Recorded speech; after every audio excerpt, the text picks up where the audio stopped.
அனைவருக்கும் வணக்கம்.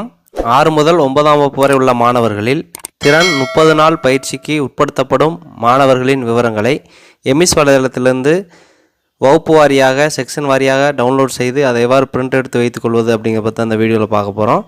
அதற்கு உங்கள் மொபைலில் க்ரோம் ப்ரௌசர் ஓப்பன் பண்ணிக்கோங்க. சர்ச் ஆர் டைப் யூஆர்எல் அப்படிங்கிற இடத்துல எம்இஸ் வெப்சைட் அட்ரஸை டைப் பண்ணி எம்இஸ் லாகின் பேஜ் ஓப்பன் பண்ணிக்கோங்க. யூசர் நேம் பாஸ்வேர்டு அப்படிங்கிற இடத்துல உங்கள் ஸ்கூலோட யூசர் நேம் பாஸ்வேர்டு கொடுத்து லாகின் பண்ணிக்கோங்க.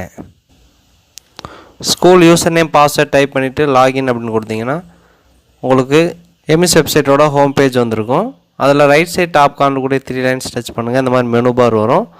அதில் லாஸ்ட்டாக திறன் அசஸ்மெண்ட் அப்படின்னு ஒரு ஆப்ஷன் இருக்கும். அதை கிளிக் பண்ணுங்கள். கிளிக் பண்ணிங்கன்னா ஸ்டூடெண்ட்ஸ் திறன் அப்படின்ட்டு ஸ்டூடெண்ட் டேகிங் எக்ஸாம் மார்க்கெண்டின்னு 2 டேப் இருக்கும். அதில் ஸ்டூடெண்ட் டேகிங் அப்படிங்கிறதுல கிளாஸில் எந்தெந்த ஸ்டூடெண்ட்ஸ் வந்து திறன் பேஸ்லைன் அசஸ்மெண்ட் கண்டக்ட் பண்ணியிருப்பீங்களோ அந்த ஸ்டூடெண்ட்டை டேக் பண்ணியிருப்பீங்க. எக்ஸாம் மார்க் என்ட்ரி அப்படிங்கிறதுல அந்த பேஸ்லைன் அசஸ்மெண்ட் மார்க்கை நீங்கள் ஆல்ரெடி அப்டேட் பண்ணியிருப்பீங்க.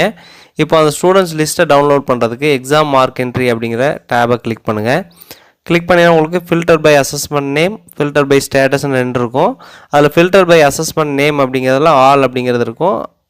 ஆல் அப்படிங்கிறத அப்படியே செலக்ட் பண்ணிக்கோங்க. ஃபில்டர் பை ஸ்டேட்டஸில் லைவ் அப்கமிங் 2 செலக்ட் ஆகியிருக்கும். அது 2ஐயும் அந்த இன்ட்டு மார்க்கை டச் பண்ணி நீங்கள் க்ளோஸ் பண்ணிடுங்க. க்ளோஸ் பண்ணிங்கன்னா உங்களுக்கு இதே போல் baseline class 6, class 7, class 8, class 9 வந்திருக்கும். மிடில் ஸ்கூல்ஸாக இருந்தால் கிளாஸ் 6, 7, 8 வந்திருக்கும். ஹை அண்ட் ஹையர் செகண்டரி ஸ்கூல்ஸாக இருந்தால் 6, 7, 8, 9 இந்த 4 கிளாஸஸும் உங்களுக்கு டிஸ்பிளே ஆகும். ஒவ்வொரு கிளாஸ்லேயும் லாஸ்ட்டாக பார்த்தீங்கன்னா வியூ அண்ட் அப்டேட்னு ஒரு பட்டன் இருக்கும். அதை கிளிக் பண்ணுங்கள். கிளிக் பண்ணிங்கன்னா நீங்கள் எந்தெந்த ஸ்டூடெண்ட்ஸ்க்கு பேஸ்லைன் அசஸ்மெண்ட் கண்டக்ட் பண்ணி மார்க்ஸ் என்ட்ரு பண்ணிங்களோ அந்த டீட்டெயில்ஸ் வந்து இங்கே உங்களுக்கு டிஸ்பிளே ஆகும். அதில் பெர்சன்டேஜ் திறனில் வந்து எஸ்னோன்னு இருக்கும். இதை நீங்கள் எக்ஸலாக டவுன்லோட் பண்ணுறதுக்கு மேலே இருக்கக்கூடிய அந்த எக்ஸல் பட்டனை கிளிக் பண்ணுங்கள். கிளிக் பண்ணிங்கன்னா உங்களுக்கு ஃபைல் டவுன்லோட் ஆகிட்டு வந்திருக்கும். அந்த ஃபைலை வந்து ஓப்பன் பண்ணுங்கள்.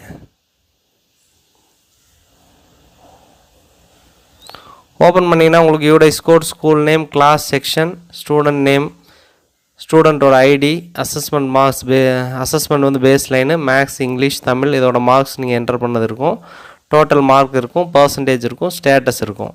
இந்த ஸ்டேட்டஸில் எந்தெந்த ஸ்டூடெண்ட்ஸுக்கு எஸ்ன்னு இருக்கோ அந்த ஸ்டூடெண்ட்ஸை மட்டும் நீங்கள் ஃபில்டர் பண்ணி அவங்களுக்கு தான் இந்த 30 நாள் வந்து இந்த திறன் பயிற்சி வந்து கொடுக்க போகிறீங்க. அதனால் அந்த ஸ்டேட்டஸில் இருக்கக்கூடிய எஸ்ஸை மட்டும் நீங்கள் ஃபில்டர் பண்ணி அதை வந்து பிரிண்ட் அவுட் எடுத்துக்கலாம். ஃபில்டர் பண்ணுறதுக்கு வந்து ஷார்ட் அண்ட் ஃபில்டர் அப்படிங்கிறத கிளிக் பண்ணிவிட்டு